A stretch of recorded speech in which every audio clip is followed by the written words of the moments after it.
All right, I think we're on. Okay, good deal. We're going to talk a little bit about just some of the tradition of hunting and how things got started, and kind of got a father-son thing going here, and things have evolved a lot. When I can remember starting, killed my first deer back in I think it was 1976, which is crazy. Um, It's a good but year. yeah, it was a good year. Some of the interesting things, and that was back obviously a long time ago. But I can remember my brother and I, we would walk home from school, and there were two ladies that owned a hat shop in town, and they were in their 70s back then. And for some reason, they sold hunting license. And almost every single day, we would stop by and see if the hunting license came in because it was a huge deal for my brother and I to get the first and second hunting license of the year. We thought everybody got their hunting license there. We didn't know any different. We're like Yeah. 10, 11 years old. So that was something that was crazy. Just a kind of a side memory on a thing. I don't even know how we found out. We're probably in there shopping with mom or something. She was looking at hats. And do you remember your first hunting license? Which is kind of weird, but I remember I have some vivid memories of taking the hunter safety course itself, there you go. but I don't necessarily remember my very first hunting license, but I do remember, I think it was my first, second, and maybe even third one that I lost.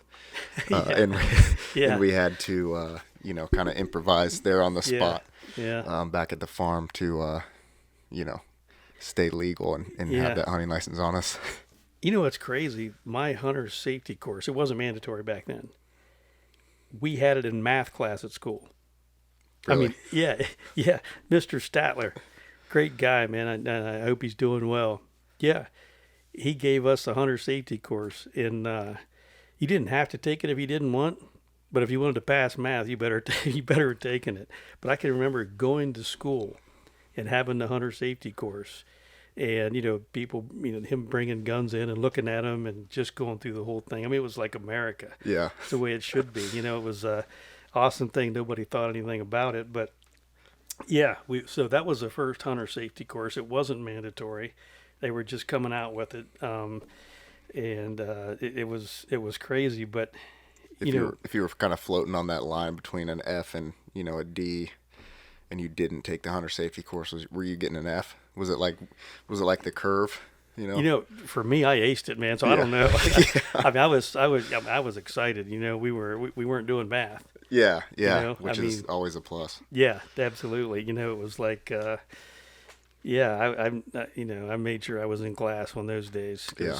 because Mr. Statler was rolling in with some hunting gear, and we were looking at videos that were probably on the wheel, the projector, Yeah. and which I'm okay with, Yeah. but that was just, in my opinion, that was awesome. I loved it, and I can't even imagine my parents doing anything other than saying, "No, you're taking it." It Yeah. wasn't even an option. Right. And yeah, what a guy. But just moving forward, and a big inspiration for me was my grandpa. He hunted and had his beautiful farm, and of course you're very familiar with it. And I can remember the first bow that I had got my hands on was a Ben Pearson recurve 45 pounds, and all that meant was I couldn't pull it back very far. Yeah.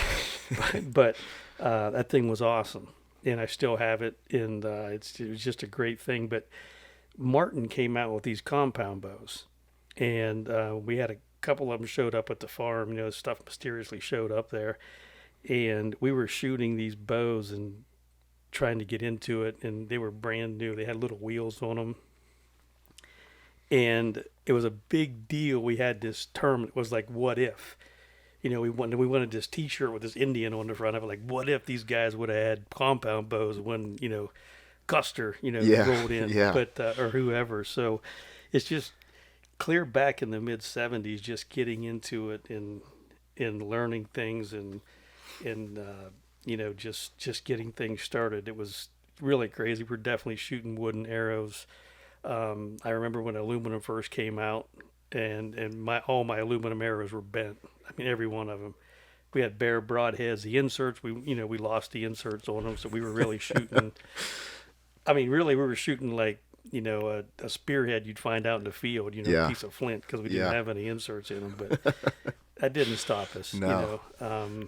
always losing arrows because I couldn't walk through the woods without taking a shot at a squirrel. Right, I right. mean, I was deer hunting, but Yeah. still. For So some reason, when I feel like whenever you're younger, it's enticing when you see a squirrel and I'm deer hunting, but I also want to shoot that squirrel real quick.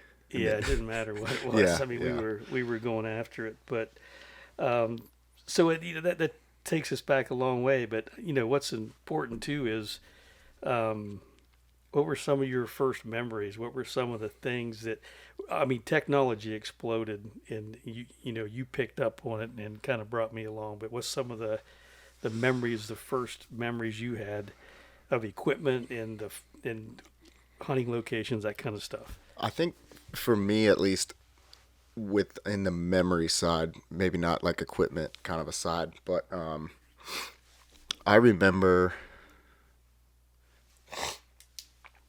I remember when I believe it might have been that first youth gun hunt, the very first one here in Ohio. I remember we had the old video camera with the Yeah, VHS tapes, yeah, and that was kind of, there was a little bit of the I think Monster Bucks, the Real Tree guys. okay, Those guys started coming out with videos, and for some reason, it was just, actually that might have been a squirrel hunt, but I'm not sure. But anyway, we're walking out the entrance of the pipeline there, and I just remember watching that over and over on the actual VHS. You have gotcha. to rewind it and look, but I just remember watching that. Kind of one of my first memories of myself actually hunting. But I also have a couple, with grandma waiting on, you to get back, Yeah, and like the salt block, the infamous salt block that she always liked to, watch the deer. So I definitely remember like those key things, and taking a trip around the block with her in her car yeah, whenever you were out hunting. Just, yeah. like if we saw a deer, I was like, oh, it's got to be going. My dad's gonna see it. Right. He's Yeah. gonna see it. He's gonna shoot it, and it's gonna be back in the. Yeah, and we're talking like 600 acres, Yeah, right? Yeah, yeah, yeah. yeah, Around. No, I totally get it. That's that's awesome. And one of the things that I remember, and hats off to the Ohio Department of Natural Resources, the Division of Wildlife, because as a kid you could get your hunting license. So when they finally came in at the hat shop, and then you send in for a doe permit. And you talk about hanging off the side of a mailbox. I mean, we would get off the bus the days that we rode the bus, and it was, back then it was like you walked in and they said, "Are you riding or walking today?" Nobody really cared. yeah, So when it got really cold, you get into, November, October. Anyway, you're waiting on these doe permits to come in, and man, you talk about checking the mailbox. And I think the Division of Wildlife probably made sure anybody under 15 snatched a doe permit. I don't know how it all worked. yeah, yeah, It's kind of like it'd be cool to meet the doe permit guy or girl because kind of like the person that puts prizes in the cereal box. That's really cool. yeah, But once we got that doe permit, I mean, we couldn't wait for shotgun season. The chances of us killing a deer with a bow, at least me, slim and none. But man, I hunted hard. yeah, I can remember having a quiver. It wasn't any cover on it. It was a snap-on quiver. Just stuff that I certainly, don't tote that around now. You got to think about safety a little bit. But back then, you just didn't. yeah, But man, if we got those doe permits for gun season, it was on. So that's something else as far as history and things that evolved. And there just weren't a lot of deer back then. You saw deer. Spotlighting was legal.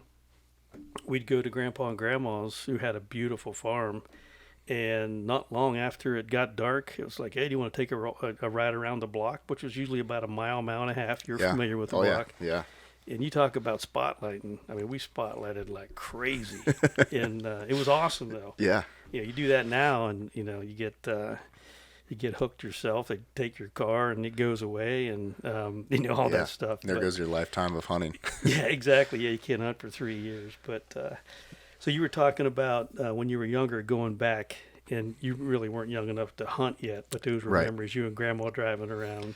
Oh yeah, yeah. Kind of hunting aside, just driving around too. There was a store, a little like general store in a town close by, and at I think 7 years old, if she could get me to the main road, I had her directions from there. I was Where you yeah, were I headed. was. We would always go there, and I would get. I remember specifically getting they didn't have any like wildlife animals, kind of like they do now with the in the little tubes, but they had a lot of plastic farm animals. Gotcha. And the closest thing that I could find to a deer was a goat. Oh, okay.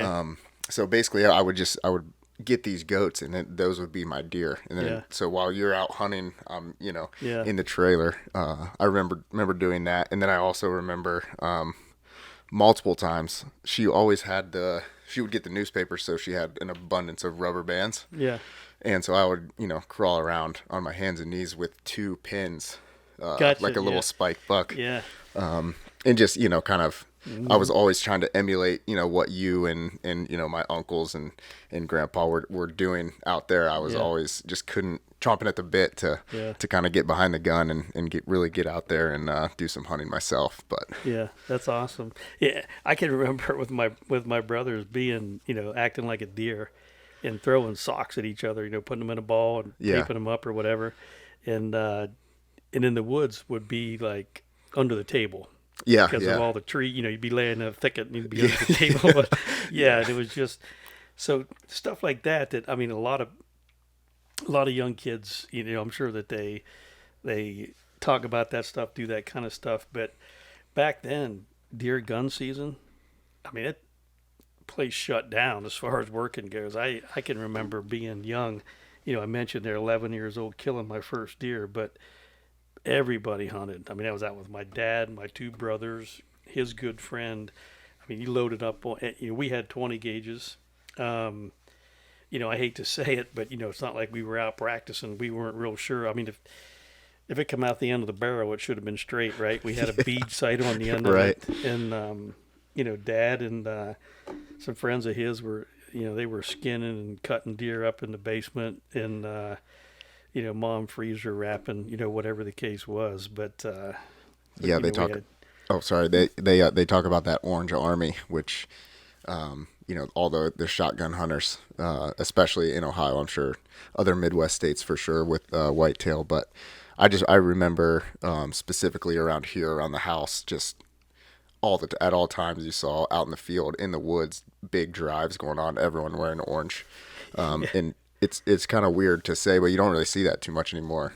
I feel like a lot of guys are going to bow hunting kind of. yeah. Oh, there's no doubt. I mean, as things have progressed, but I can tell you this: back prior in the mid '70s, I mean, an orange hunting vest was. I mean, get kids real into school wearing them, man. Yeah, It was like a varsity jacket. yeah, It's yeah. like, yeah, That's a good reference, like a varsity jacket. yeah. It was just, they were people were hunting, but I have to say, you didn't even have to wear orange back then. I think probably the first. I don't know. I don't know the first deer hunt I wore orange in gun season. It certainly caught on quick because that kind of puts you into a category. You were a hunter. Yeah, But I can remember, I think my dad maybe making me wear red or something, because everybody wanted to. There wasn't a lot of camo. I remember when the first tree bark camo came out. I mean, I was like stoked. I was going to get like 3 more yards to mow in the summertime yeah, because I yeah, needed to save up money. I mean, when I saw my first tree bark camo on a hunter, I thought, oh my gosh, man, that guy's going to kill a hammer. yeah. He's gonna kill everything. Oh, you can't see him. Yeah, he's invisible. Yeah, I mean, he's buying a pack of cigarettes, filling his car up with gas, and we're driving by, and I'm like, what the, Yeah, it's like, what the heck? I couldn't believe tree bark camo. But yeah, hunter orange was not a mandatory requirement like it is now. Great law, by the way. yeah, But yeah, it was. I mean, it was just part of it. Once it became a law, then, and I'm not even sure what year it was. I'm sure there's some listeners out there that would know. But then it was like, yeah, man, you wore it. It was like awesome because, you're a hunter, Yeah. But yeah, that certainly has shifted a lot. I mean, nowadays, like you're talking, it's a lot more bow hunters out there. Uh, some great camo lines. I mean, back then, man, there guys wearing red plaid coats and corduroys or whatever they were wearing. And but I can remember my first climber, and I was out at the farm, and I saw this climber, and I didn't know anything about it. And now I know it was just a bottom platform. So I took my bow out, no rope, no nothing. Yeah. I took this climber with me. I went up by this place that we called it the slab pile, and I started climbing with that thing. And I just bear hugging the tree. I was in a wild black cherry. Started bear hugging the tree and just pulling this thing up. I got about 6 feet off the ground and I was done. And I set, well, I didn't sit because I didn't even know I had a seat with it, Whoever left it there just left the bottom platform. So I stood there for like an hour, and I just didn't feel like I was high enough or I was out in the open. So, but the first climber, my stomach was raw. I mean, literally. I just didn't know. Yeah, you were out there like thought you were Fred Bear. Up Yeah, at that yeah, thing. I did. Yeah, Yeah, yeah, yeah. Well, first of all, I always thought I was an Indian. yeah, Because in school you learned, they could walk through the woods without making any noise, and they were these great hunters, which they were. I'm sure they were great Yeah. hunters. So you always in your mind, I mean, if I had a bow in my hand, I mean, I was like right out of a tribe killing buffalo, and yeah, yeah, it was always cool. If I saw the cows in the field at the neighbors, they were always buffalo. So I'd be hunting deer, but I always would always see what I called a buffalo, yeah, and just big imagination making stuff up. But so a lot of things progressed, a lot of things happened, which brought us into some of the stuff you were talking about. Um, Real young, it's kind of cool you killed that first deer of yours in the first youth gun hunt in Ohio. yep, That was, and again, I think that's a great thing. Some people have a problem with that. They don't think youth should hunt a week early or whatever. Me personally, I just think I think it's a great thing. The youth gun hunt's a great thing. yeah. What do you think about that? I You think went it's through a that. yeah. I think it's good. I can understand maybe some frustrations for guys that are hunting public land, and they've been kind of after a deer, especially now that we have utilizing trail cameras. Even guys that are utilizing these apps on their phone to kind of like mark where, hey, I kind of want to check this spot out. Especially since here in Ohio it butts up so close to the rut. I feel like a lot of guys have those deer patterned, and they're like, all right, cool. They're used to, maybe when they were younger, pre-2000s, used to, okay, cool, I have this entire time to really, kill my deer that I kind of picked out. That being said, for those guys, it's just a chance for that target buck of theirs to get whacked by some Yeah. 11-year-old, Right, which is awesome exactly. for that 11-year-old because Right. I've been there too. I've harvested deer on the youth hunt myself, so I think it's definitely good in kind of passing the torch to that next generation of hunters, just because it kind of gives them an opportunity to get out a little earlier than guys that have been hunting for 20, 30, even 40 years. Yeah. So I think it's a really good kind of passing the torch, getting those newer generations of hunters involved, which to me for, conservation, for just tradition passing down is, Yeah. is an awesome thing. Having that youth gun hunt. So I'm with the youth hunters Yeah. on this. More Yeah. power to you guys. And I think the youth hunt here was just last weekend, correct? I think it was, yeah. Yeah, I think Yeah. we're just coming out some nice buck killed. Yeah, and you know something else that's pretty cool that you just made me think of this. I like the apprenticeship hunting license Yeah. too. Yeah.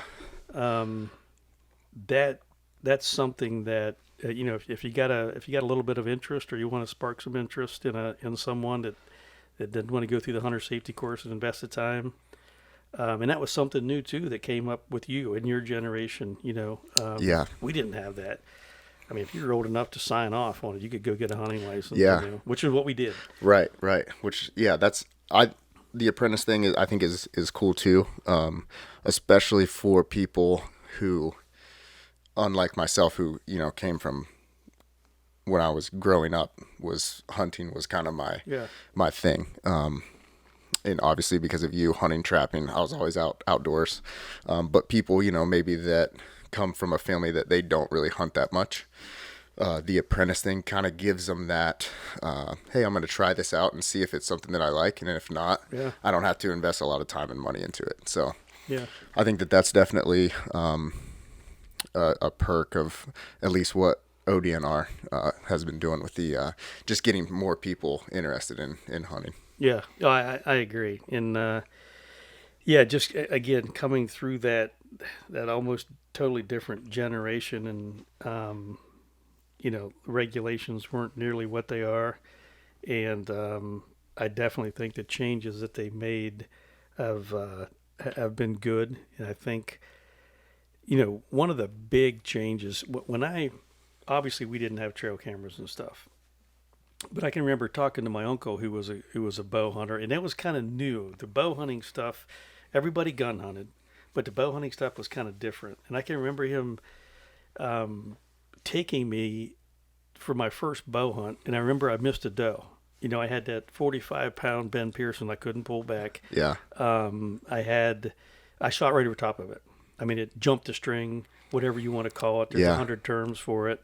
And I probably could have jumped that string too, and it did, and that's okay. You know what I mean? Yeah. But I just the deer were there, not nearly as plentiful in my opinion. But I remember one of the things that he did was to try to find out how the deer were moving. He would go scout, and he would take black thread, and he would find a deer path, and he would tie the thread on one side of the deer path on a twig, lay it across the path up off the ground, and not tie the other end. Wow. Yeah, so when he'd do that like 6 different trails or wherever he Yeah. was hunting, and when he would go back, if the thread was, the deer walked through it and it went to the left, or you could tell what direction it was walking Yeah. by knocking the thread over. Right. Yeah, so that's how he would scout away from, what he was visually seeing, scrapes, rubs, that kind of thing.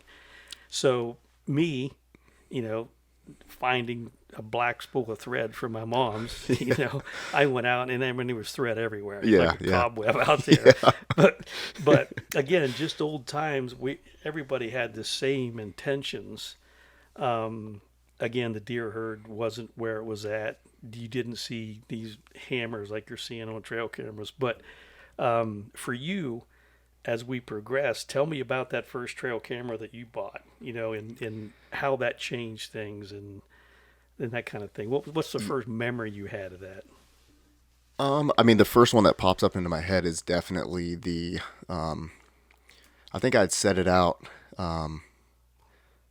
I had picked some corn that was pretty close.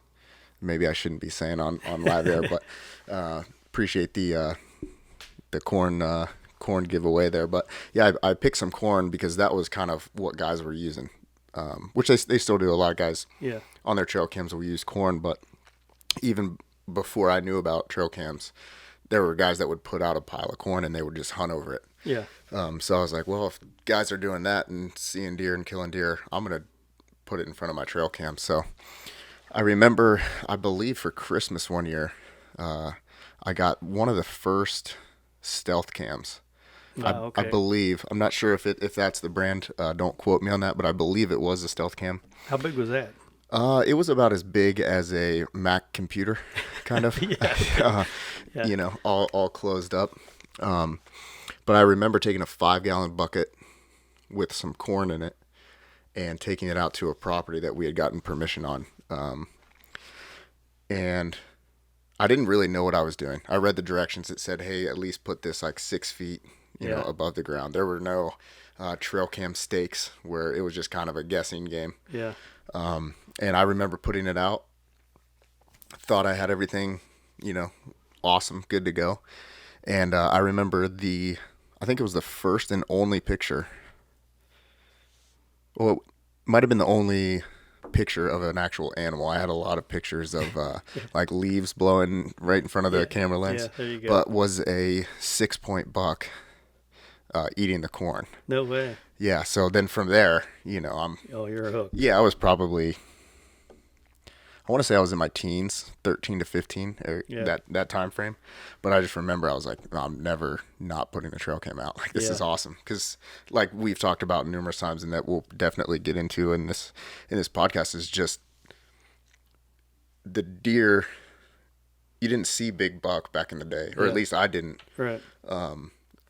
very often. Like you would see them usually at night when Hmm. we take our trips around the block. Yeah, We'd see a nice buck, but once that first initial memory with the trail cam, I was like, man, I probably wouldn't have seen this buck ever yeah, unless I was just hunting over this spot. And it just opened up a ton of kind of pluses, pros, and cons yeah, yeah. to hunting for sure. Well, that's got to be one of the biggest changes. I mean, from when I started to today, and then just, you know, I think that trail camera that you got for Christmas that Santa Claus brought you probably came with about what a half a dozen 8 batteries, C batteries. Oh yeah, I yeah. can't, That's another thing too. Is like there's some the trail cams you can get now where you put I think it's like 12 double A's in it. It was like 12 C or like the big yeah, round ones. yeah, right, yeah. Needed a backpack to get it out there. Yeah, yeah. And it lasted about 4 days. And then Yeah, you could go back and check. It was almost like they put one of those camera disposable cameras that had the wheel on it, yeah, okay, yeah. I like it had got you. to, like it Yeah, had an engine in there or something that was just draining right. those batteries Yeah. in between pictures. But yeah, it was definitely awesome. What a what a big change. I mean that changed the deer hunting. I mean even I was as you know we're progressing now into the 2000s and it's a transition as a parent. When I was younger, you hunt really hard and you use the string, you use whatever it takes. Big deal. Somebody killed a buck. Everybody knew it. I mean, you're out there grinding, trying to figure it out. And then these trail cams came along, and I'll be honest, I wasn't, you know, eager to pick trail cams up and stuff. And then you just kind of progressed into a lot of stuff that I begrudgingly went with, and then thought, man, that is great stuff. But the trail cam was one of them. One of the biggest things for me as a dad, you progress into now your son's hunting and everything's about getting him a deer. I mean, it doesn't matter. Dads out there know this. It doesn't make any difference. Um, and to be honest with you, I would not have wanted to come home and had this real nice buck in the back of the truck and your mom come out and say, who killed that deer? And me Yeah. have to say, I did. So let's just face it, guys. You know, if you come back and, you know, you got Junior with you and you've got this hammer in the back of the truck, you're going to have to explain to your wife why he didn't kill it. Yeah, maybe So, maybe take it to the processing plant yeah, before you get home yeah, if you exactly. if Yeah, you go that route. yeah. But for you, as they progress, that's interesting. My one comment about the trail cameras, man, you start hunting individual buck, Oh, exactly. Yeah. and that can be a plus or a minus depending on how you look at it. Yeah. Yeah. Um, For, so as it progressed, then you get that one buck on there, and then at that point, you just picked up and started rolling because you kind of brought that stuff into us. Because again, I wasn't into it much, but man, what a great idea! But yeah. Yeah, just I mean, I guess bringing, there's I I felt like growing up and I definitely learned more than the basics, but I kind of had the basics of, how to hunt, what sign to look for, physical sign, rubs, scrapes, tracks, differentiating the difference between a buck and a doe track for, a whitetail deer. And even in like other things that we did, fox, coyote, their scat and what looked different. And then even what I've learned here recently, and I'm always picking stuff up from you. But what I learned recently, just from our last hunt here back at the farm, was how to tell the difference between what the deer is eating and what its scat looks like, or it's yeah, we'll say scat, I yeah, guess right, for yeah, yeah, But yeah, I think that a big thing for me, excuse me, was I was given that kind of a focal point of like hunting, and Mm, then I just was like, all right, cool. I've learned this stuff. Now, how can I kind of, as the technology is advancing, how can we now use the stuff that everyone should know, or yeah, at least be exposed to, tracking physical sign? How can we bring technology into it? And I think that it started with the trail cam. I was like, I yeah, mean, this thing's money. One, I love to hunt deer, and two, I like pictures of deer. So, yeah, yeah. and No kidding. especially deer that I can hunt. Yeah, So I think, when I was living up in North Canton, and I would drive down to the farm on the weekends, I think I had two trail cams, which at that time was a ton, yeah, pretty yeah. much. That's crazy. And then I started to, get those pictures of the nice deer up at the point, and just really started to kind of utilize that stuff to kind of hone in on and pattern those deer, which, started to definitely pay off for us, I think. Yeah, there's no doubt. I mean, you killed some nice buck. You've outdid your old man. That's for sure. I don't know about all that. Yeah, but realistically, when I learned to hunt, it was you hunt the wind. Oh, yeah. I mean that's pretty much all there was to it. You keep it simple. Don't be out there, making a lot of noise. If the wind's blowing, from this direction, then don't hunt downwind. You know what I mean? Yeah, Or yeah, hunt downwind. Don't hunt with the wind to your back. And if it does, then you need to turn around and go the other way. But yeah, that was a huge thing. It wasn't until after you started to introducing me to the cover scent. I can remember the first couple of times you put the cover scent on. I was like, man, this is a daggone scam, man. yeah, Until I tried it, and the first one was that Tink's Earth scent, and I don't want to say begrudgingly, but I thought, yeah, go ahead and spray it on me. We're out yeah, here, we're out here piling around, right? We're gonna yeah, hunt, and I couldn't believe it. I mean, I had a mature doe literally 25 yards from me downwind. Now, maybe her sniffer wasn't working. I don't know yeah. because Maybe that she had doesn't some happen. allergies going on, but But I was sold on that one deer. yeah, And so that technology, we're starting to progress into this. Now it's 2000 and I don't know what, 10 maybe, or yeah. I want I to. don't even know. Yeah, I'm not 100% sure, but real quick, I mean, you talk about the technology, but just like you were saying, the wind, the basics still apply, and then now all this technology is coming out Yeah. to where you can apply those basics and this stuff at the same time, and it still comes down to crunch time, whether or not Yeah. you're going to put a good shot on a deer. You can have, all the technology in the world on your bow if you want. Yeah, and you're right. And at the same time, in my opinion, Division of Wildlife's crushing it, man. They're starting to crank out more deer, Yeah, bigger deer. You're seeing bigger deer. People are starting, in my opinion, to get into more of a wildlife management themselves. yeah, yeah, Not 100%. killing. If it's there was always a saying, if it's brown, it's down, and that's the way it was when there were a lot of people that were hunting. But I think right along with the technology, we started to also get a lot of good management decisions out of the Division of Wildlife here in Ohio. And the next thing you know, I mean, you're looking at hammers on trail cameras, Oh yeah. and and we're hunting private land, and I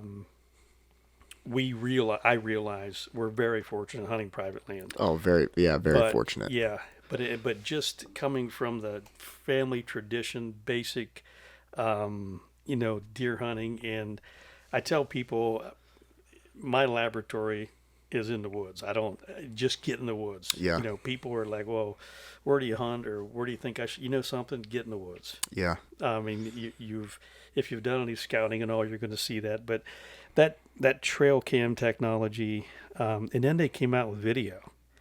Oh, the trail cam videos. Yeah, Yeah, I was like, I can even remember. I'm starting to buy into it because I'm seeing these pictures yeah, of these buck we'd never seen. And like everybody early in the year, most people, it's all at night. yeah, yeah, And then you start seeing video, and it's like, you got to be kidding me. yeah. It's almost like a layer of the picture was awesome, but then you see a nice mature buck, or something, even doesn't even have to be a buck, but just a deer with a doe with two fawn or something Yeah. like that, adds that like complexity, that realism to Yeah. what you're seeing on the trail cam. So it's, you see the picture and you're like, oh, that's an awesome still image, and then now you're seeing the video and you're like, oh, okay, these deer are walking down, from this roadbed or Right. like this Yeah. point, and then it just adds that complexity of realism to like, they're out there, Yeah. Right. and we got to start hunting them. Yeah. Which then translates to the store. The first thing you got to do is go get a bow. Oh you know, yeah, yeah, I mean, not that you weren't hunting with something nice, but now it's like we got to start practicing. yeah. So for me, I'm using these Ben Pearson recurve. I'm using this Martin compound bow. I go out and I buy this whitetail. Was it a whitetail? Um, I think had an overdraw on it, aluminum arrows. Are you talking about your I bought it off a buddy of mine. the 1992 PSE Polaris? Oh yes, that's it. Yeah, Yep. that's it. Yes, Yeah. right. Yeah, the Polaris. When I bought that thing, look out, man. Yeah. Had an overdraw on it. It came with 6 aluminum, and it had wasp broadheads, which I'd never shot before. Which, sorry, just to backtrack here, an overdraw, is that? It had this thing that came off the bow, and there's some people out there that know exactly what I'm talking Yeah. about. Right by the sight, it kind of came back toward you, so your arrows could be shorter, the aluminum arrows. Okay. Yeah. Yeah, and maybe the overdraw is not the correct term, but I'm pretty sure it's an overdraw. Yeah. No, I think you're right. I think the bows, now that especially the one I'm using, it's kind of, I don't know if they refer to it as an overdraw, but it's definitely that. It Okay. brings your arrow, or the rest comes up, that fall away rest, like the one Okay. that you have on your bow, brings it up, kind of does the same thing. But before that fall away, you had the overdraw that. Yeah, it actually brought the arrow like back toward you. The Yeah. rest. Okay. So you weren't shooting off the shelf, but it was anyway. They called it an overdraw. Yeah. And my buddy, a good friend of mine, when I went to sight it in, and it was dialed in pretty good, he talked me into a rope release. Okay. I remember And, that thing. oh yeah, and I'd never shot a release. I was shooting fingers, tab, glove, no glove if I forgot it. You know Yeah, what I mean? yeah. So things are progressing, right? So I get this PSE, and I'm shooting this rope release, and actually I couldn't believe the difference. I've shot it a lot. We're seeing these hammers. Unfortunately, I didn't kill any hammers with it, but I killed a couple buck. Yeah. It's a 2 or couple nice 3. buck. Yeah. Yeah, and it was just from everything's moving now. Everything's in check. We're progressing through we got these trail cameras that are showing these nice buck at night. You go out and start buying good gear, good equipment. ODNR is crushing it, in my opinion. The Yeah. deer herd's coming on. Now you and I are hunting, so I remember. I think I'll let you talk a little bit about your first your crossbow or string rifle, as we call them. Yeah. Do you remember getting that, or what were you thinking? I do. Yeah. I remember we got that off of one of your buddies as well. It was a Yukon XL, I believe, from Horton. Yeah, it sounds right. Yeah. Yeah, Horton Yukon XL. Yeah, I remember.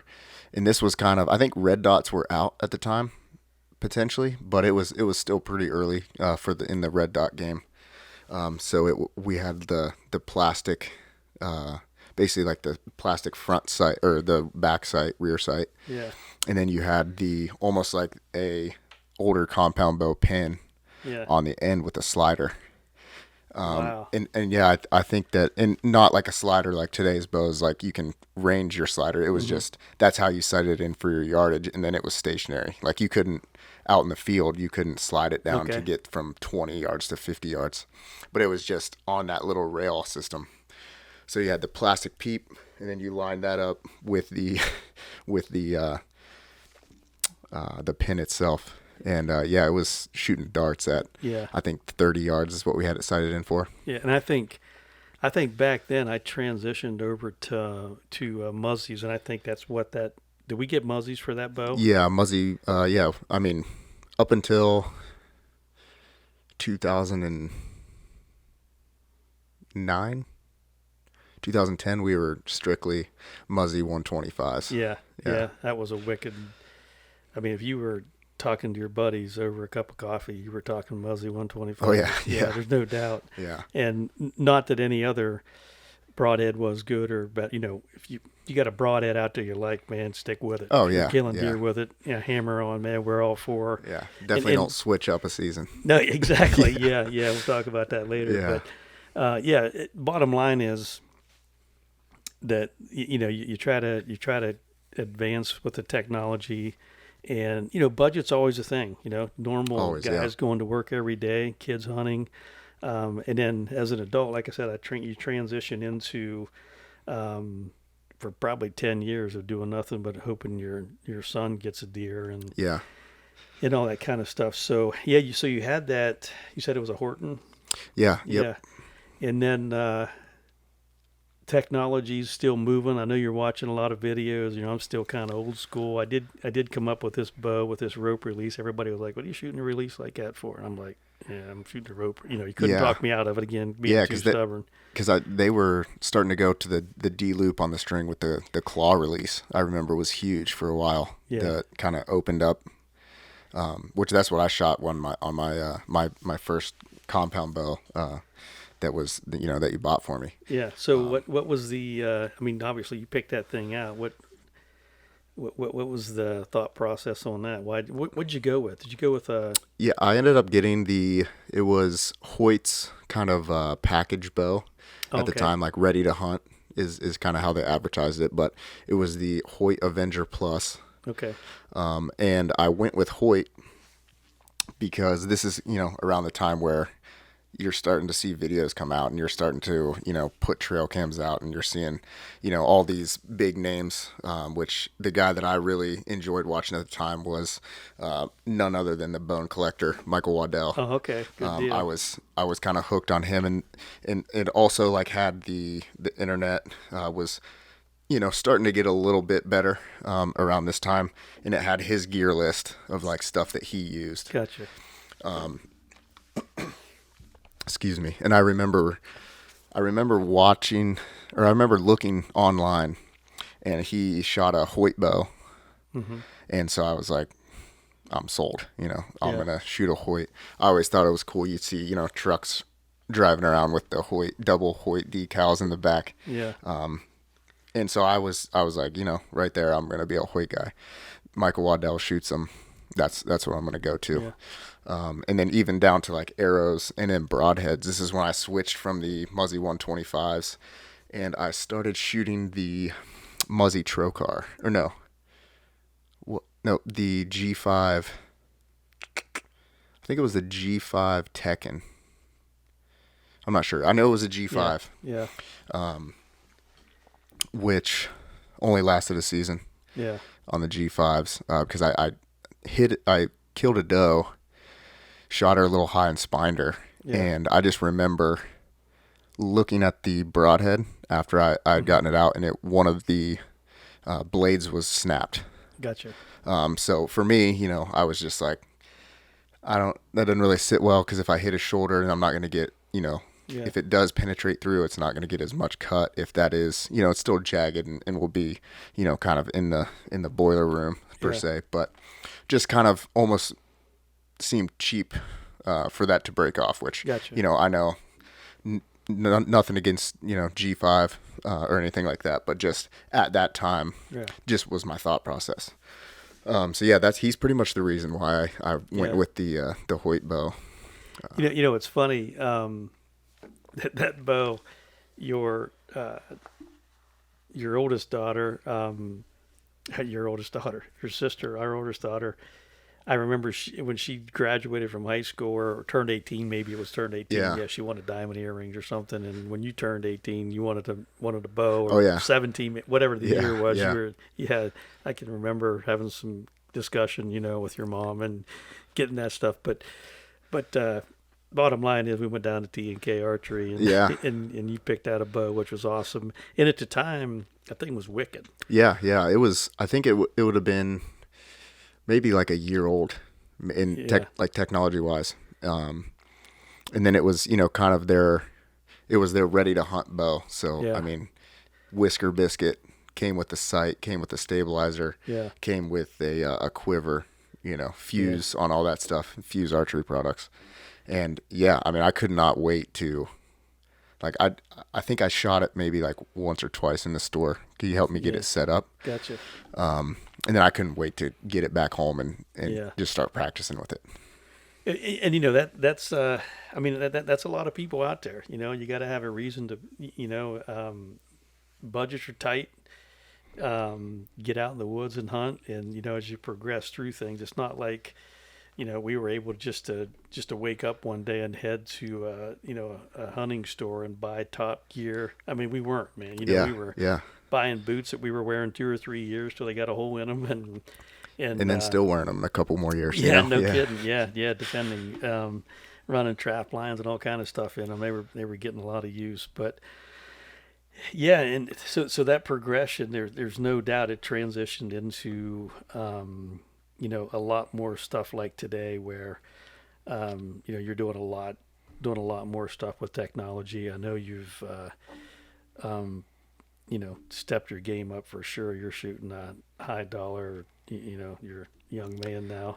I Y- can't even pull the bow back you're shooting, but high dollar bow. You may get into some other kind of hunting, but technology really has evolved, and there's a lot of different reasons for it, and a lot of different people just having a lot of good ideas out there. And anybody that's hunting and has a son that's coming through, I mean, I'm really really excited for them. Ground blinds are awesome, and we didn't have them back then. yeah, yeah. I, We I were building our own. Yeah, exactly. I mean, if we'd have had a ground blind, that'd have been awesome because they were.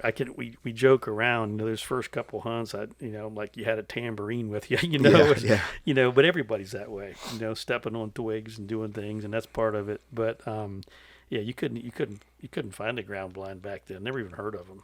yeah, It's weird, or if they were out there, we didn't even consider buying them because we couldn't afford them. Matter of fact. That first deer that you killed in the youth gun hunt, that tree stand, we built that thing in the garage.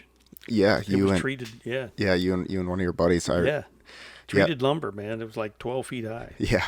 Yeah, And that was, I remember, I think I had sat up there actually a couple times before. Just we would walk out onto the pipeline and kind of drop down over to the right, and that tree stands there. And I remember looking up at it, and I was like, "That's up there," yeah, you know. yeah, And then now we're hunting 20 feet, right.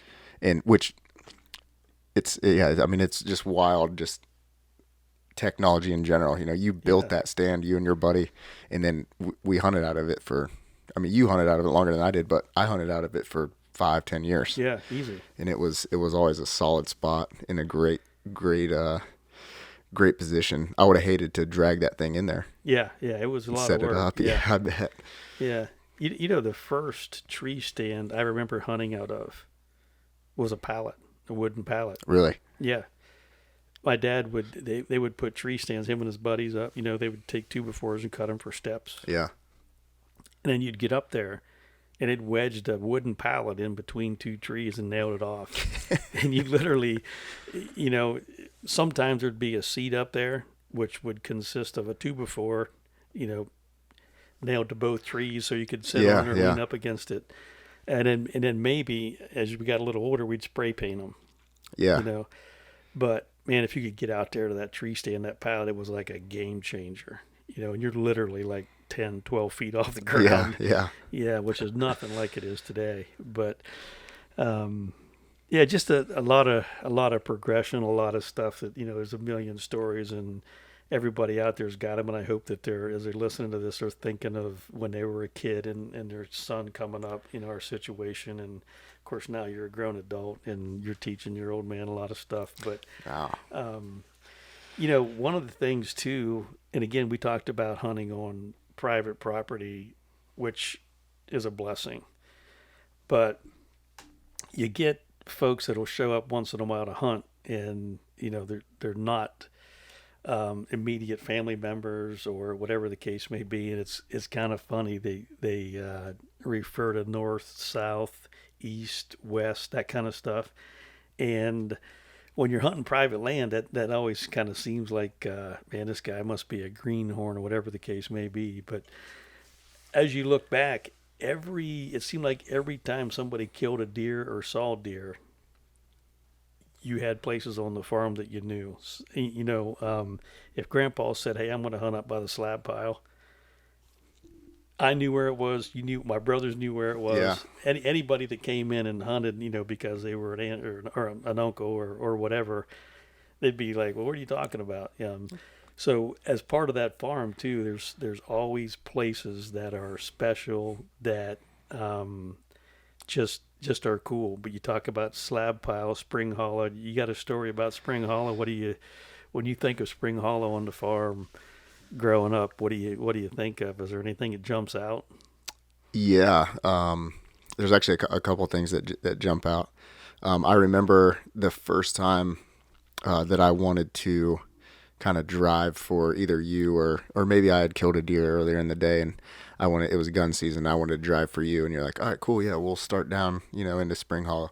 I just remember being so thick in there with Yeah, briars and I yeah, couldn't make it through because I was just, trying to just bull rush right through the briars, which anyone that's ever hunted the Midwest knows you're not getting through that stuff at all. yeah, And then this kind of the second thing that I remember is one summer we went down into the Spring Hollow and we kind of dug out the natural spring, put a piece of PVC pipe in there, and then filled it into the old bathtub that was there. yeah, That I remember you telling me a lot of stories about yeah, that my great grandpa. Yeah, used to maybe hide some beers in there yeah, every yeah, once in a while. yeah. I'm not sure what he had in there, but he didn't go thirsty. But yeah, I mean, we'd yeah, just sitting around in buck camp or sitting around, talking with grandpa and grandma or later in life grandma and um, every place had a direction. If I was going to hunt the beaver dam, you knew where it was at. If I was going to hunt the pines, the Badlands. I mean, all those places where, if I said, "Hey, I'm going to go over and sit in a tree stand by the salt block or hunt on the ground," you knew where that was Yeah, at. And it was just kind of weird. People that would roll in and I'm going to go north of the third telephone pole. That stuff to me, yeah, I would go do something else. You're talking north, south, east, and west. yeah. That was just, Which, so much tradition there. yeah, which was we knew where north, south, east, and west was, but that's not how we're explaining it to people. No, there's no So yeah, way. so if we knew they were Yeah, going north, it was like, all right, cool. I'm gonna hit the point. I'm gonna hit, the Beaver Dam. I'm gonna hit the Badlands. I'm gonna hit yeah, Spring Hollow. yeah, I'm gonna hit the Pines. We knew like our cardinal directions, but that's just not how we spoke about hunting yeah, yeah. within that core group that we had back there. Oh yeah, big time, and I loved it. So if I said, "Hey, I'm gonna head down to the beaver dam," and the beaver dam bottom was pretty good size, so if I had to be particular, I'd say, "Well, I'm gonna go down there where Augie shot that buck back a few years ago," and a few years ago was like 10 years ago, Yeah, and yeah, everybody knew where that was. right. Or hey, I'm gonna go down. I'm gonna go over to the pines. And Grandpa shot a 5 point over there one year by that big oak tree. I'm going to be sitting up on this side of that oak tree toward the trailer. Yeah, yeah, yeah. It wasn't any, but that again, just part of the tradition. Of all those spots, which one of those you think would be your favorite Man. of all the old spots of? Well, I think now my favorite spot on the farm, which you are already thinking about right now, is probably the point. I like it up there. Had a really good encounter with a nice mature 8 point last year. Hit him, never found him. But I think if I'm talking memory standpoint, probably go out to the pipeline, second yellow stake, and then drop down to the right. And there will be a big log down there. Yeah, Sit on it, pretty much, or like yeah, get camoed in there. I think were the words that you said. It was always I remember that was always something that when we would hunt off the ground a lot, and it was always yeah, just get in there and get camoed. Whether that was from you, whether that was from Grandpa saying that, Uncle Mark, whoever. It was always hey, just get in there and get camoed, and you'll see some deer, which I did for yeah, sure. yeah, yeah. That second yellow stake was money. Oh Yeah, yeah, yeah, still is. yeah, yeah. You're right. Yeah, it is, and yeah, just But yeah, just awesome traditional stuff. And like I said, I know that there's people out there listening that are thinking of those spots right now. And for the dads out there, the transition into technology, and if your sons are going through it, or don't be like me, be a little more receptive to some of the new ideas. But um, just the tradition, overall tradition of hunting has been awesome, and I really hope that people get out there and enjoy it and take advantage of it. Can't say enough about they just well, not just recently, but the turkey season, the fall turkey season in Ohio. Is really neat because it's close to Thanksgiving and Yeah, you're out bow hunting. But literally, I remember there were no turkey. I mean, our grandparents had a couple hundred acres and there were no turkey. I remember the first time Grandpa saw a turkey. It was a really. big deal. Oh Yeah, yeah, it was a big deal. Yeah, and now, I was just back there not too long ago and probably saw 30 or 40 out, yeah, yeah. picking through a cornfield. And again, hats off to ODNR, but so much has transitioned, and I just we have some really good hunting experiences, and yeah, so you combined what they've done to manage the wildlife and then the technology and the cameras, and you think back to when it all started. Wouldn't change any of it, but Right. yeah. So what do you think in the future? What's coming? What's out there that you young guys are running and gunning with?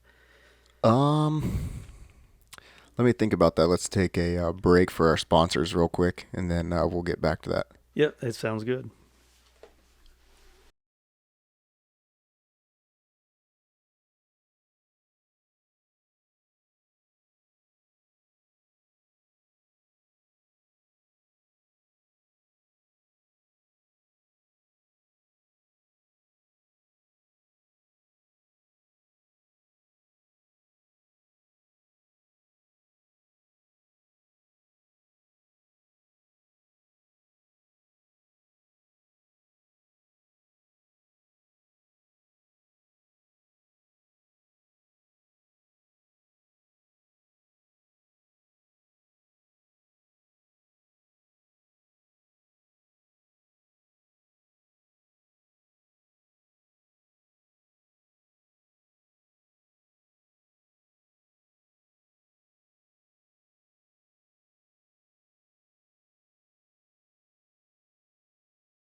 exclusively. I've heard of the other ones, but was just kind of something that I picked up from a buddy of mine.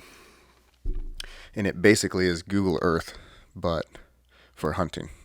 You can drop icons for, hey, yep, I have a stand here, or just like I was doing on our last hunt when I walked, through up through the Badlands from the Spring Hollow. I was dropping icons when I would see a rub or a scrape or Yeah. a deer bed, and you can kind of drop those on your iPhone just like you're looking at Google Earth images. You can drop that on there, and it gives you a pretty good idea of deer movement. Yeah, that's unreal. It's honestly it's wild. Yeah. I've even seen Dudley, John Dudley. He's the guy from Knock On. He shoots the PSCs now, Okay. builds them. He's a really good hunter.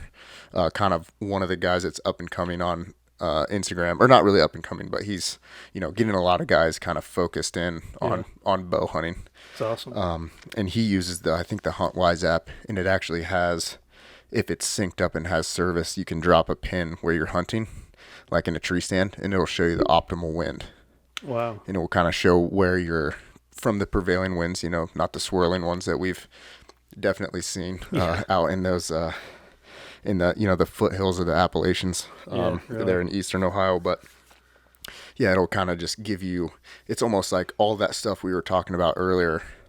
It's almost like it takes it all that judge, like you don't have to judge that stuff. This app is going to tell you, which, as we know, usually is about a 90% solution. Yeah. You still have to get out there and kind of figure it out for yourself. But yeah, just kind of starting out with that. The hunting applications on your phone are definitely a huge game changer, especially for guys that are hunting public land too, because they call it e-scouting or electronic scouting now, so they can pick a relatively large area.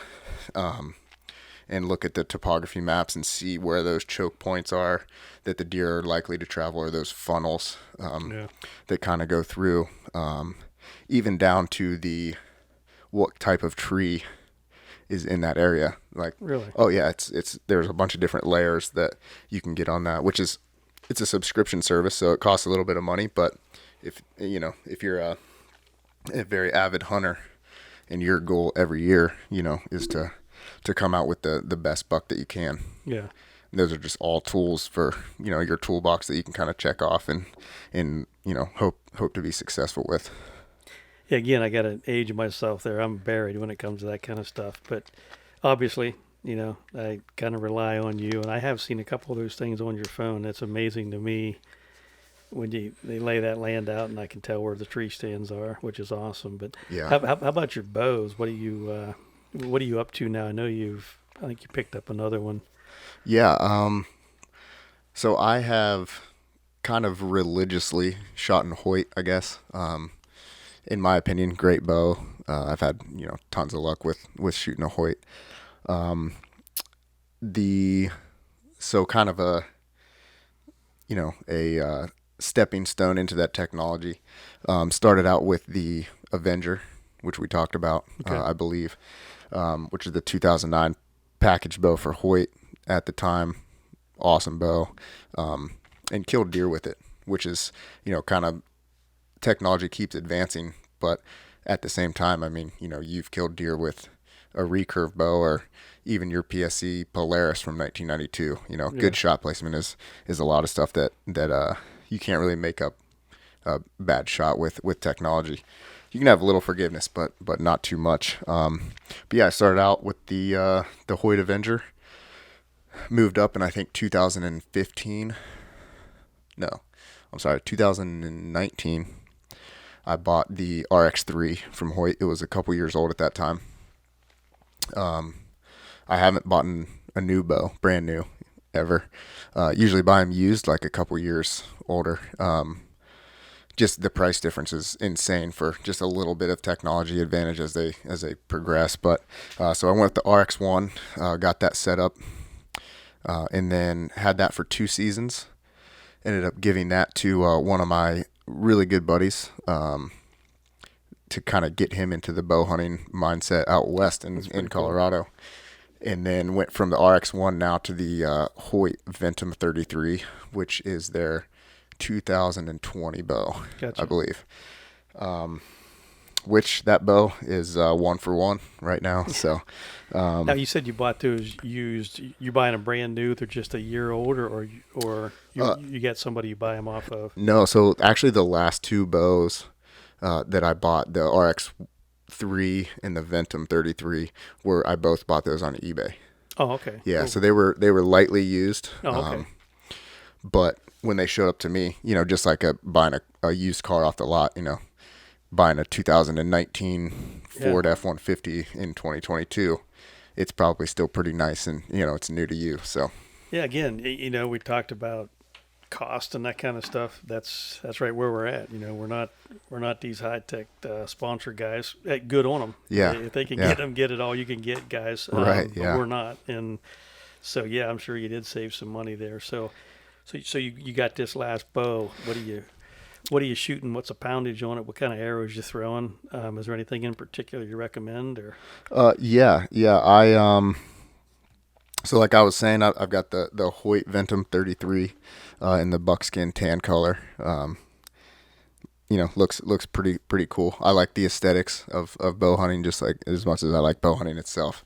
And you if you look good, you feel good, and if you feel good, you perform good. Typically, yeah, right, yeah, But yeah, I mean, well said. I'll kind of just break down my bow. Shooting 70 pounds, 70 pound draw.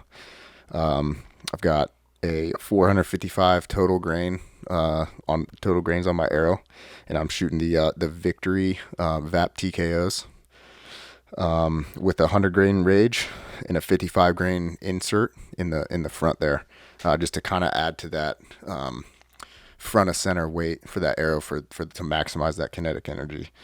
And the sight that I'm shooting, huge fan of this sight, especially for Ohio, and it came into perfect use this last trip. But it's the Trophy Ridge React Trio Pro, so it has the two horizontal pins that I've got at 20 and 30, and then it has a vertical slide pin that is, if I don't touch anything, if I don't dial it down, is right at 40, Gotcha. which is, that's how I was hunting my setups before.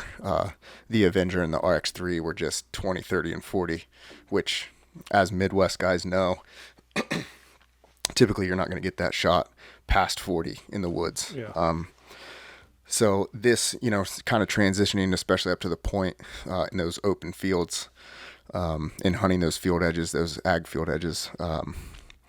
I really like the slider aspect, which showed its colors this year when I was able to harvest my 2022 Ohio buck Yeah. at 55 yards.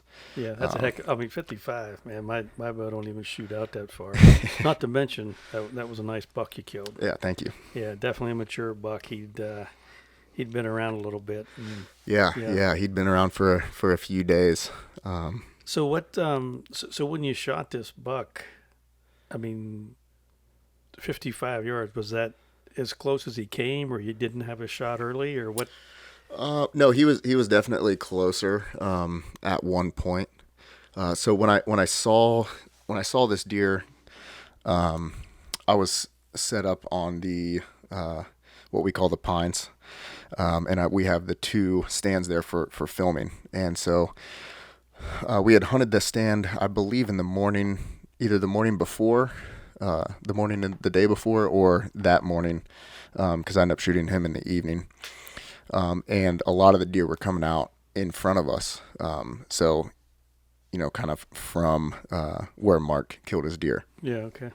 they're kind of coming out this way, which for everyone else is, if you want to put a direction on it, it's from the north. They're coming north to south towards the pines. And so I had gotten into the top stand, which I usually use strictly for the film guy.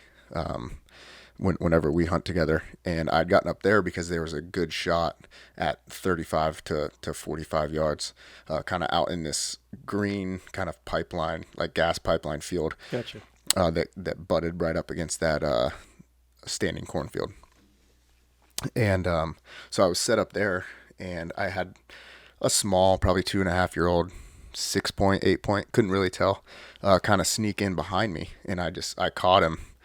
And so I was like, I'm gonna kind of turn around and face towards the south, or face where the salt block is, Mm-hmm. and I'm gonna just see what's coming out here. So the buck I ended up shooting came up that deep hollow over by the salt block, and he was actually at, like, I want to say 35 to 40 yards to my left there, towards the trailer, and kind of did a big circle, and then came out into that standing cornfield. And he was right around, I think he kind of started out around like 70 yards, and then there was some broken down corn stalks where the raccoon had been getting in there, and he just kind of was circling and moseying about there. Well, where he was at the time, I didn't have a shot because I had set myself up in the top stand to shoot out to the right of me Yeah, into a field. the cameraman stand, huh? Yeah, the cameraman stand. And so, which always, I feel like that always happens. If you have two stands to choose from, you choose one of them, they're going to come in, Right. where the other one is, where the other one has a good shot. So I saw this deer, and I noticed that he was pretty wasn't very wide. His Mm-hmm. rack wasn't very wide, but I couldn't really tell anything else about him. So at first it was like, oh, this isn't even a shooter, just off the trail cam videos and pictures we've been seeing Right. from the pines itself. And then he kind of started to move a little bit, and I noticed the height of his rack. And I was like, okay, like, I don't like to judge a deer's age on his rack, but sometimes you can just tell, like, it's got a little bit more mass to it. It's not, a deer with small brow tines. Yeah. He had probably 3.5 to 4 inch brow tines, so nice. And, a split G2 on the right side. And what was really awesome, and what kind of led me to take a poke at this buck, was his main beams crossed in the front. Which is crazy. Yeah, which is nuts. I'd never seen that before. Either. Which, when I took him to the taxidermist, I was talking to the guy. He was like, I don't even know how he would, like, rub on a tree, really. Yeah. If Right. he, Yeah. which, me neither. Yeah. So I saw that. I knew that he was a very uniquely racked whitetail. Yeah. And I was like, this is it. I got to make a move to get down to this bottom stand. So he's just kind of hanging out at 50, 55 yards. And I get down to that stand, no idea how he didn't catch my movement, hear, any creaks in the lock-ons or anything like that, but got down there quiet, and then, excuse me, then just kind of waited Yeah. for, him to kind of turn broadside. He was a little bit quartered to at first, and he turned broadside in 8, and I got a quick range on him at 55 yards, and I unlocked the trophy ridge, pulled the slider down to 55, and at this point, it's kind of weird because sometimes you feel, everyone gets that buck fever. Yeah. But for me, watching him for so long, and having to make those moves, it was almost like I wasn't really focused on him for the longest time. So I had a very relaxed shot, and then ended up putting it on him at 55, released, and he kind of did a circle, busted through the cornfield. And as he circles back towards the stand, he's running towards me. He's got a corn stalk Wow. in his rack, which is super, Yeah. super cool to see. And he gets about 12 yards from my stand and just stands there. And then he looks looking over towards Zitkos. And I'm like, man, I heard it hit him. Was it not, a good hit? So I start to reach for another arrow, and then I just heard the blood pumping out of him. Wow. That's crazy. Yeah. And then he started to get the wobbles, and Yeah. just fell over right there. So the track draw was super easy. Yeah. Yeah, track draw was really easy. But that's just. Wait, I tell you, he was a heck of a buck, and that also goes to show. First of all, I don't care what you kill. You kill a doe, a buck, whatever the case may be. It's a trophy. I don't even think we had that buck on camera, did we? No, and because we've looked. Yeah. I think we actually just looked this morning. Yeah, I don't. Yeah. We couldn't find him anywhere, and we got some nice buck on camera there, but it was a unique deer, and they're all of them are trophies, man, they're all, every whitetail kill is a story.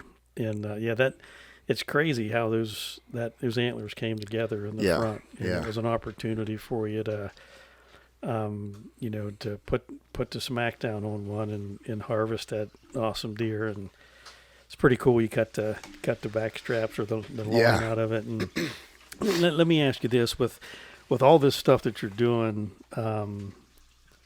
you get a young guy that's going out there and going at it, and just learning new stuff. What what's the distance you would recommend guys consistently practicing at in Ohio? And again, we hunt some cover. Yeah, yeah, Now, not a lot because we were hunting the edge of cornfield and stuff. 55-yard shot, that's a poke. yeah, yeah. It's Normally, we don't even have a shot of 55. But right, right. if you get somebody that shows up and you recommend a reasonable bow for them, and they want to know what a good yardage is, what do you recommend? Typical tree stand or ground blind hunter. Yeah, I think I think I would probably recommend someone to do the majority of their practice at 40 yards. I think that that's a good. So this is just kind of my process on this, and I've heard this actually from other guys too. So it's not my original idea, but if you can practice and get really good at 40 yards, then that means that your anchor point, all your fundamentals of shooting are down. If you can consistently group at 40 yards, then all your anchor points are down, which means, or all your shooting fundamentals. So your anchor point, leveling that bubble in your sight, getting a full picture of that sight housing in your peep, and then a good, clean release point, where you're following through. You're doing everything, I would say about 95% right if you can group at 40 yards pretty consistently. And so with that, whenever we hunt, the deer that I've shot are 40 yards and in, or 30 yards and in, or 20 yards and in. The reason I like to do the 40 yards is because if that deer comes in at 30 yards, you're going to have the confidence that you could smack it at 40. You're going to have even more confidence you can smack it at 30.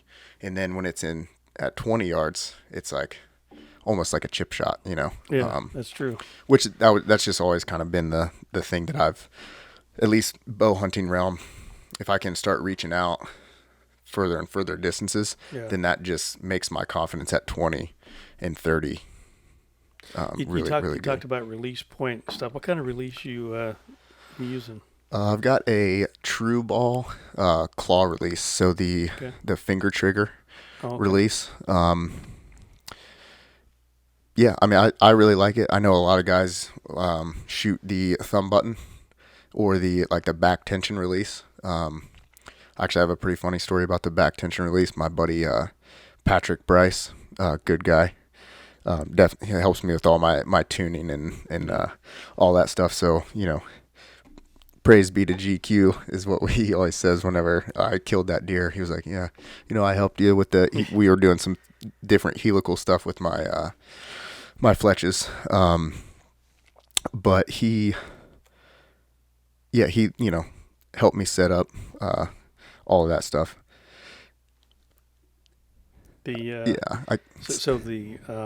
Sorry, I kind of lost my train of thought there. No, that's good. No, we're talking about the release and and some of the things that you recommended and why you were shooting that ball. Yeah. He has a Be Real. And you were talking about a backstory. Yeah, the back tension release that I got about a quarter of the way into my draw and messed up the sequence and kind of punched myself in the face and got a bloody nose from it. Dang. But, yeah. I've never shot one of those, so I don't even know how any of those things work. But so you said it was a ball release you were using? Yeah, the true ball. Not sure that? Okay. Yeah. It's got like the little claw. You just put in the D loop and then you pull the trigger just like you'd be shooting, kind of like a rifle, or a shotgun. That's probably the same one that you recommended for me. It's got the little claw. And again, I'm not, I don't. Now, what about your? You talked about the weight and everything on the arrows, and that's a lot of technology I'm not up on. But what kind of broadheads you shooting right now? and why that particular broadhead? Yeah, so I am shooting the Rage hypodermic no collar, 100 grain. Okay. And the reason I'm shooting the Rage is they kill deer. I Yeah. mean, you Well, can, that's why you're there. yeah, yeah. They, in my experience, I've had, nothing against Muzzy. I used to use them all the time, but I actually switched a couple years ago from Rage to Muzzy, just because I, thought that maybe, obviously I thought they would work, or Yeah. I wouldn't have Hmm. switched, and hit the buck of my lifetime just a little bit low. Which shot placement, that's on me for sure. But Yeah. had I had that Rage broadhead, I think that he would be on the wall Yeah. right now. Rage just gives you that 2 inch cut. That's, Hmm. I mean, if you have a bad shot and hit a little bit back, that 2 inches is going to give you a lot of leeway, Yeah. as opposed to, the hole, the smaller hole that a fixed blade broadhead Yeah. delivers. I But do know there's a ton of controversy on mechanical fixed head, all that kind of stuff. But yeah, I know you definitely had luck with those Rage. I wasn't exactly sure what the particulars were on the kind that you were using and that type of thing. But yeah, before we wrap this up, is there anything else? You know, we talked about a lot of technology stuff that you're up on, and you're kind of, I'm kind of like the old um, the deer you're dragging behind you, trying to get caught up, and you keep me up to date. But the bottom line is, you're right. Shot placement.